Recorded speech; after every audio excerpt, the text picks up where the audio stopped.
بسم اللہ الرحمن الرحیم نحمده ونصلي ونسلم على رسوله الكريم وعلى جميع أصحابه وأزواجه وذرياته وأهل بيته ومن تبعهم بإحسان إلى يوم الدين أما بعد۔ میرے بزرگوں، میرے بھائیوں، بحیثیت صدر کے میں نے ہی یہ طے کیا ہے کہ جلسہ 12 بجے ختم ہو جائے گا۔ 9 منٹ باقی ہے اور اپنے ہی بات کی خلاف ورزی کروں یہ بھی ٹھیک نہیں۔ بس میں کہنا تو بہت چاہتا تھا، لیکن چند باتیں بنیادی طور سے آپ سمجھیے۔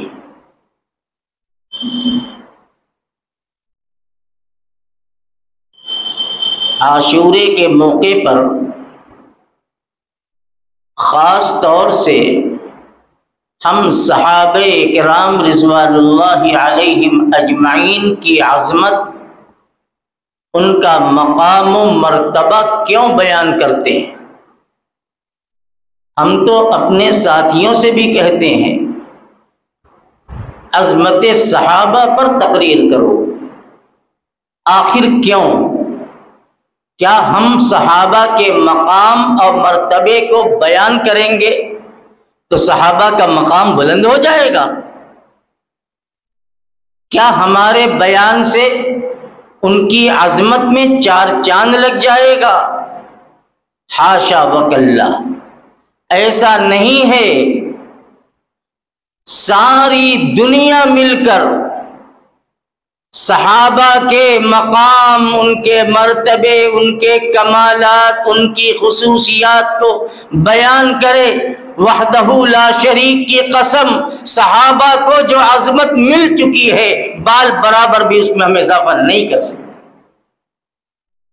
یہ بالکل طے بات ہے۔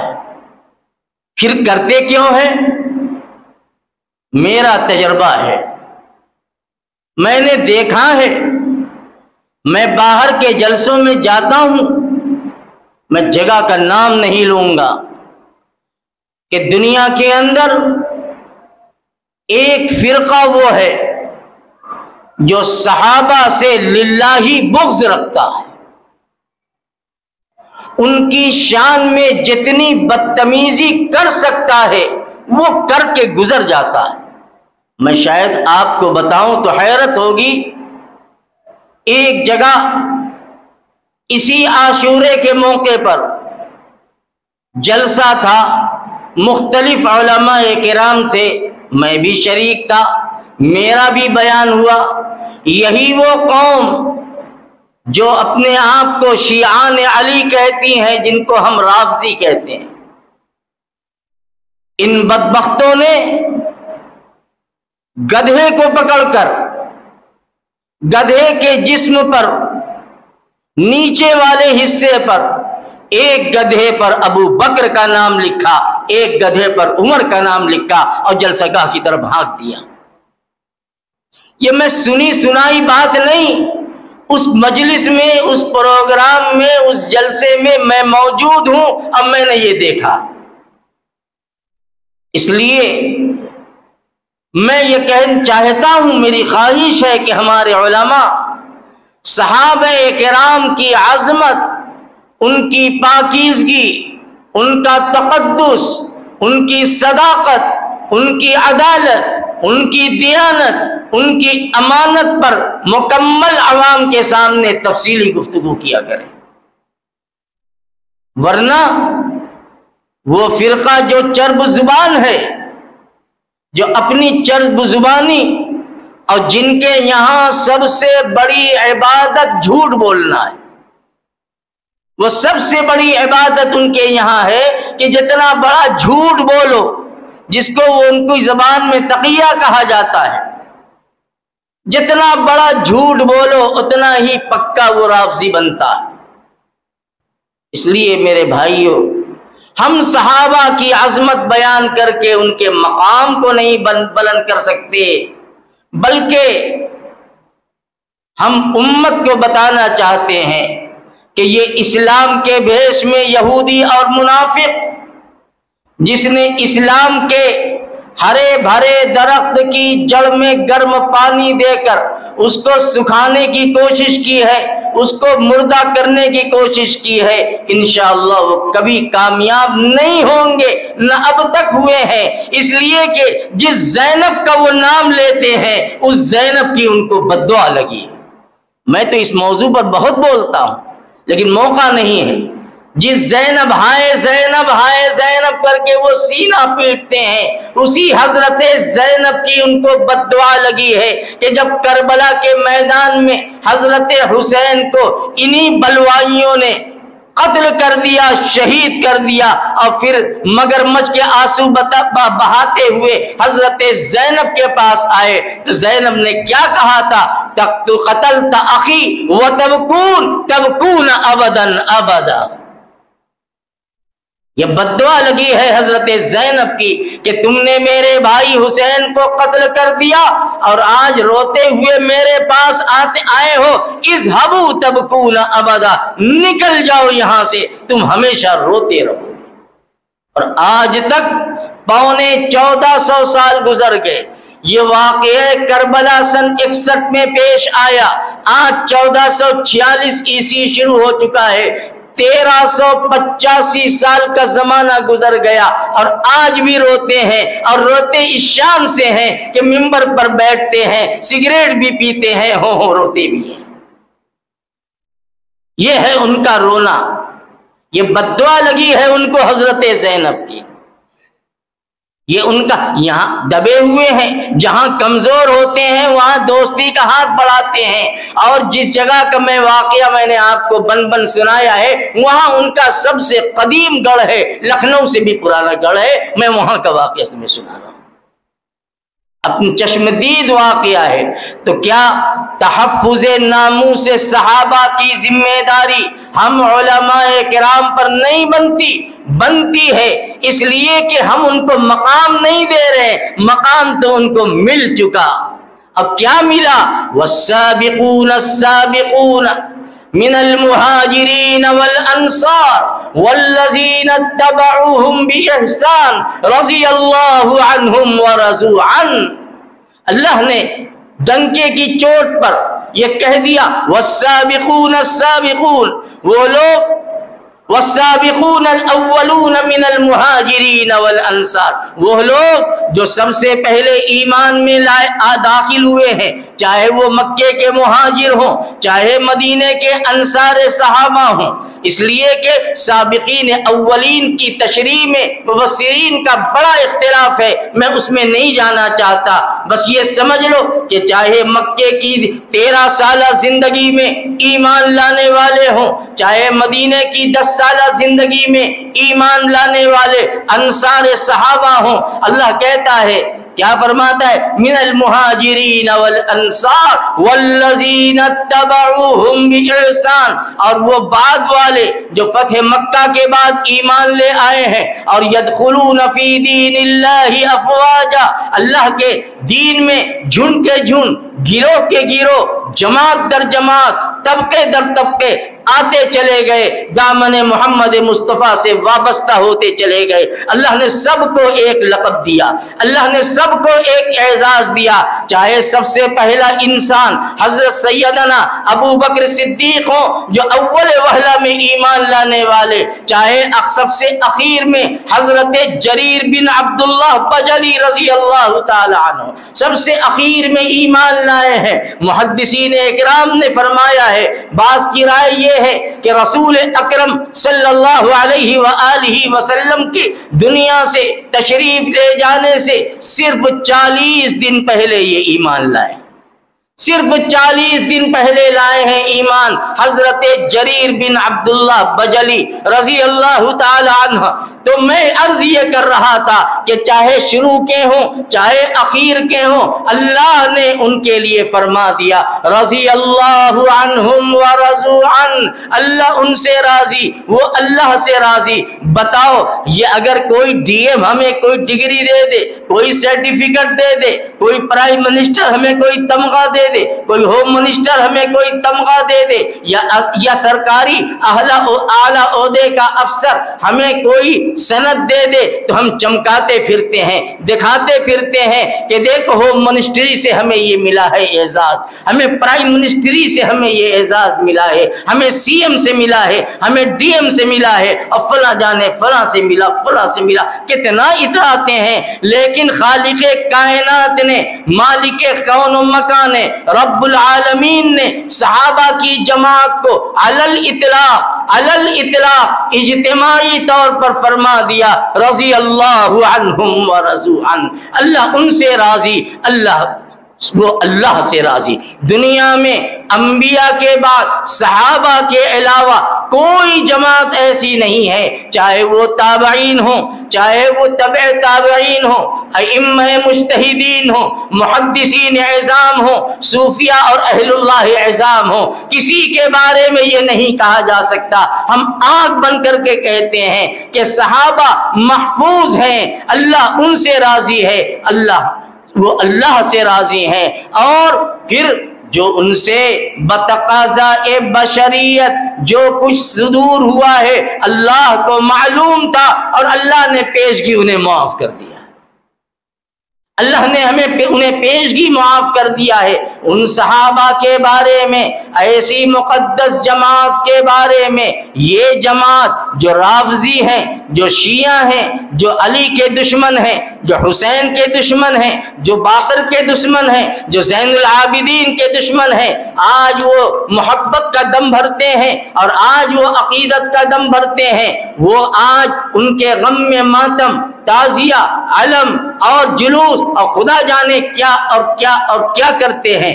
یہ وہ ہیں، میں کہتا ہوں کہ حضرت حسین ہمارے دل کے ٹکڑا ہیں، حضرت حسن ہمارے سر کے تاج ہیں، اور ہماری حیثیت کیا ہے کہ ہم ان کے بارے میں یہ کہیں کہ وہ ہمارے دل کے ٹکڑا اور ہمارے سر کے تاج ہیں۔ الصادق المصدوق حضرت محمد الرسول اللہ صلی اللہ علیہ وسلم نے اپنے ان نو نہالوں کو اور ان ریحانتی سید الکونین کو فرما دیا سیدہ شباب اہل الجنہ الحسن والحسین، جنت میں جوانوں کے سردار ہوں گے۔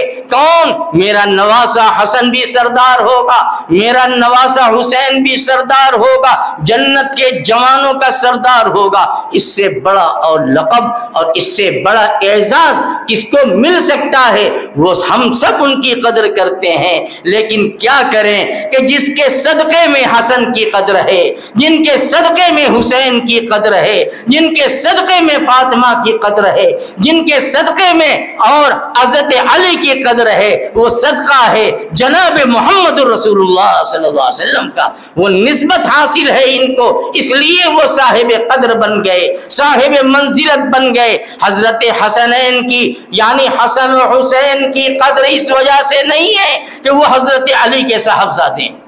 خوب غور سے سنو، میں بہت سمیٹ رہا ہوں، اس لیے حضرت حسن اور حسین کی قدر نہیں ہے کہ وہ حضرت علی کے صاحبزادے ہیں، بلکہ اس لیے قدر ہے کہ وہ لخت جگر ہیں حضرت رسول اکرم صلی اللہ علیہ وسلم کے۔ ورنہ حضرت فاطمہ الزہرا کی وفات کے بعد حضرت علی نے ایک نہیں کتنے نکاح فرمائے، اور اکثر بیویوں سے اولاد ہوئی ہیں، لیکن ان کی اولاد کو بھی کوئی نہیں جانتا، ان کی اولاد کو بھی کوئی نہیں جانتا۔ علماء جانتے ہو تو شاید کچھ جانتے ہو، ورنہ تفصیلی اولاد کو بھی نہیں جانتا۔ محمد بن حنفیہ حضرت علی رضی اللہ تعالیٰ عنہ کے صاحبزادے ہیں، کون جانتا ہے ان کو؟ لیکن حضرات حسنین کا جو مقام اور مرتبہ ملا وہ نسبت حاصل ہے جناب محمد الرسول اللہ صلی اللہ تعالی علیہ وسلم سے، لہٰذا ہم قربان ہیں اس نسبت پر، ہم قربان ہیں اس ذات پر جس کے صدقے میں ہمیں صحابہ کی محبت ملی ہے، جن کے صدقے میں ہمیں صحابہ کی عظمت ملی ہے، جن کے صدقے میں ہمیں صحابہ کی نسبت ملی ہے، ہم ان پر قربان ہیں۔ اور وہ نبی جس نے حسن و حسین، علی اور فاطمہ، ابو بکر عمر، سعد و سعید، طلحہ و زبیر، عبد الرحمن اور ابو عبیدہ بن الجراح جیسے عشرہ مبشرہ صحابہ کرام سے محبت کرنے کا حکم دیا ہے، وہ نبی کہتا کیا ہے، اس نبی کی تعلیم کیا ہے؟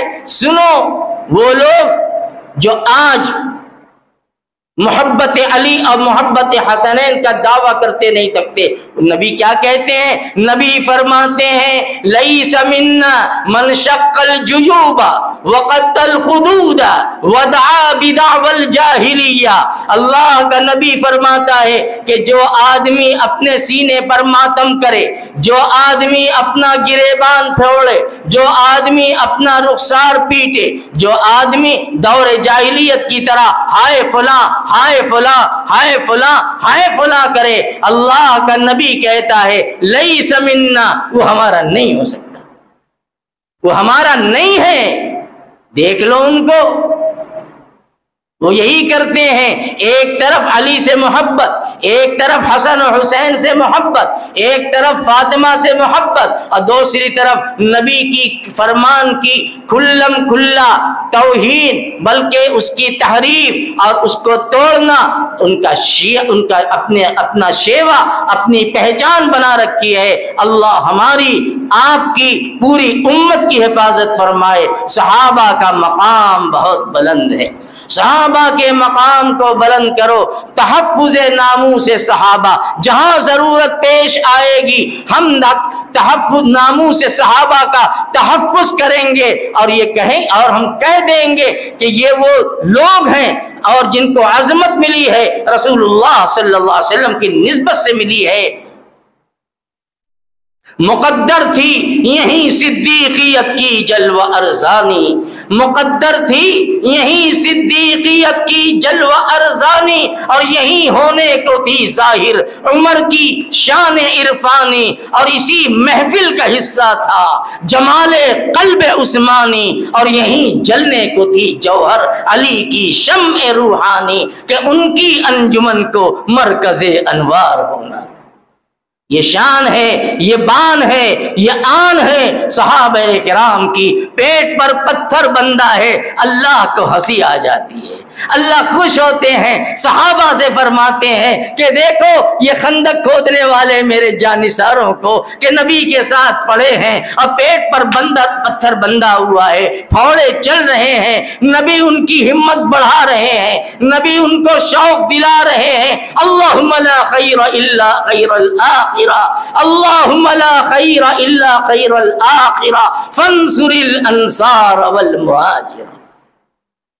کیا کوئی بیان کرے صحابہ کے مقام کو، کیا کوئی ذکر کرے ان کی رفعت شان کا؟ قرآن کہتا ہے۔ اور ایک بات آخری میں کہتا ہوں، چونکہ میں نے کہا یہ میرا موضوع ہے لیکن وقت نہیں ہے، میں آخری بات کہہ کے آپ سے رخصت ہوتا ہوں کہ صحابہ کو تاریخ کے پنوں سے کبھی مت جانچنا، صحابہ کو جانچنا ہے تو قرآن سے جانچو۔ قرآن قطعی الثبوت ہے، تاریخ ظنی الثبوت ہے، قطعیت کو اور یقین کو ظن کے ذریعے باطل نہیں کیا جا سکتا۔ صحابہ کو دیکھنا ہے، قرآن کے صفحوں میں دیکھو، قرآن کے پاروں میں دیکھو، قرآن کے پنوں میں دیکھو، اور جن جن لوگوں نے صحابہ کو تاریخ کی کتابوں سے پرکھنے کی کوشش کی ہے وہ بہکے ہیں، وہ گمراہ ہوئے ہیں، چاہے وہ اپنے ہی کیوں نہ ہو، میں نام نہیں لینا چاہتا۔ انہوں نے صحابہ کو تاریخ سے سمجھا، ان کے مقام کو تاریخ کے پنوں میں دیکھا، گمراہ ہوئے۔ قرآن کہتا ہے لقد رضی اللہ عن المؤمنین اذ یبایعونک تحت الشجرہ۔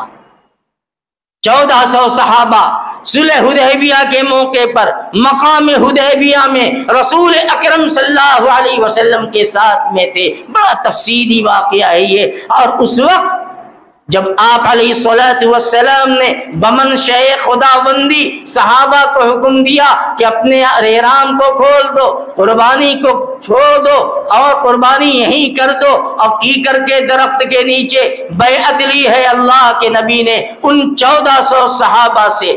بعض علماء محدثین فرماتے ہیں کہ یہ بیعت جہاد تھی، جہاد کی بیعت لی. اور بعض محدثین فرماتے ہیں کہ نہیں، بیعت جہاد کی بیعت نہیں تھی بلکہ کوئی اور بیعت تھی. بہرحال اس بحث میں نہیں پڑنا ہے. اللہ کو وہ ادا کتنی پسند آ گئی. دیکھو کیکر کا درخت ہے، نبی اس کے نیچے بیٹھے ہیں، 1400 صحابہ کا جمع غفیر ہے اور احرام میں ہے، قربانی کا جانور ساتھ میں ہے. نبی کہتے ہیں کہ آؤ ہمارے ہاتھ پر بیعت کر لو. کیسی بیعت؟ بعض علماء نے فرمایا خون عثمان کے قصاص کی بیعت، اس لیے کہ غلط خبر آ گئی تھی کہ نمائندہ بن کر کے گئے تھے حضرت عثمان ابن عفان رضی اللہ تعالی عنہ مکہ میں، اور مکے والوں نے انہیں شہید کر دیا. حضور نے کہا کہ اب حد پار ہو گئی، آؤ بیعت کرو اور خون عثمان کا بدلہ جب لیں گے تبھی یہیں سے جائیں گے. لیکن بعد میں وہ خبر ایک غلط خبر ثابت ہوئی. حضرت عثمان رضی اللہ تعالی عنہ بعافیت و بسلامت حضور کے پاس تشریف لائے. لیکن اللہ کو وہ ادا کتنی پسند آ گئی، کتنی پسند آ گئی کہ اللہ نے صرف بیعت کا ذکر نہیں فرمایا بلکہ وہ منظر کھینچ دیا کہ اے پیغمبر، جب آپ کیکر کے نیچے بیٹھے ہوئے تھے اور صحابہ یکے بعد دیگرے آ کر آپ کے ہاتھ پر بیعت کر رہے تھے، اللہ بہت خوش ہو گیا آپ سے، اللہ صحابہ سے خوش ہو گیا. لقد رضی اللہ عن المؤمنین اذ یبایعونک تحت الشجرہ، یعنی پوری منظر کشی کر دی کہ ایمان والوں سے اللہ بہت خوش ہے جو آپ کے ہاتھ پر کیکر کے درخت کے نیچے بیعت کر رہے تھے. اللہ نے ان کے دل کو جما دیا، اللہ نے ان کے دل پر سکینت طاری کر دی. میرے بھائیوں، یہ مقام صحابہ ہے. ہم ذکر کرتے ہیں تو ہم اپنے آپ کو سعادت مند بنا لیتے ہیں کہ ہم نے ان کا نام لیا، ان کے کمال کو بیان کیا. ہم اپنے آپ کو باکمال بنانے کی کوشش کرتے ہیں. صحابہ کو جو کمال ملنا تھا وہ تو مل چکا ہے. اللہ تعالیٰ اس مجلس میں جو دین کے تعلق سے، اصلاح کے تعلق سے جو گفتگو کی گئی، اللہ کرنے والے کو بھی اور سننے والے کو بھی ہم سب کو قبول فرمائے، اور باطل کی بکے نظریے باطل سے پوری امت کی اللہ حفاظت فرمائے اور صراط مستقیم پر چلنے کی اور جمنے کی توفیق عطا فرمائے. وآخر دعوانا ان الحمد للہ رب العالمین. بسم اللہ الرحمن الرحیم. الحمد للہ رب العالمین والعاقبۃ للمتقین والصلاة والسلام على سید الانبیاء والمرسلین وعلى آلہ واصحابہ وازواجہ وذریاتہ وآل بیتہ اجمعین. اللہم لک الحمد کما انت اہل، والصلاة والسلام على سيدنا محمد ما أنت أهل، وافعل بنا ما أنت أهل. أنت أهل التقوى وأهل المغفرة. اللهم أرنا الحق حقا وارزقنا اتباعه، وأرنا الباطل باطلا وارزقنا اجتنابه.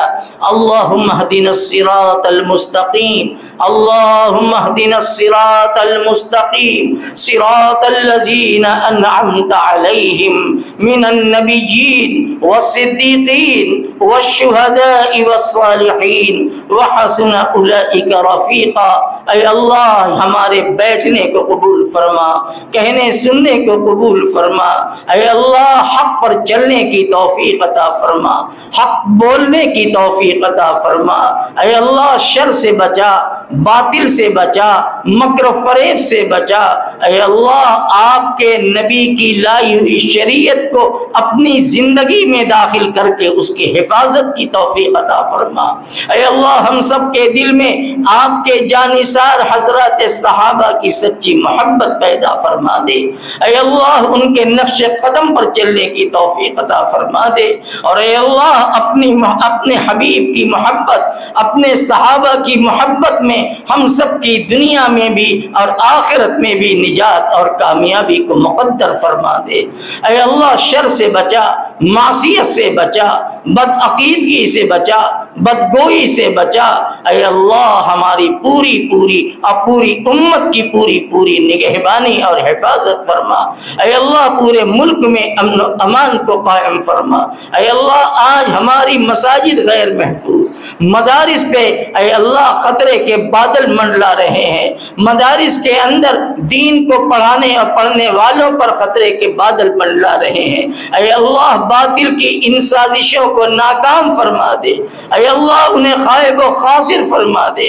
اے اللہ ہماری مساجد کی حفاظت فرما، مدارس کی حفاظت فرما، خانقاہوں کی حفاظت فرما، دینی تحریکات کی حفاظت فرما، دین کے کاموں کی حفاظت فرما، دین پر چلنے والوں کی حفاظت فرما، دین کو پڑھانے اور سکھانے والوں کی حفاظت فرما۔ اے اللہ دین بھی عطا فرما، دنیا بھی عطا فرما، بیماریوں سے حفاظت فرما، فتنوں سے حفاظت فرما، نفاق و شقاق سے حفاظت فرما، مقدمات سے حفاظت فرما۔ اے اللہ ہم سب کو عزت کی پاکیزہ حلال روزی عطا فرما دے، ہم سب کی روزی میں خوب خیر و برکت کو مقدر فرما دے۔ رب اغفر وارحم وانت خیر الراحمین، ربنا تقبل منا انك انت السميع العليم وتب علينا انك انت التواب الرحيم، وصلى الله تبارك وتعالى على سيدنا محمد وعلى آله وصحبه أجمعين برحمتك يا أرحم الراحمين۔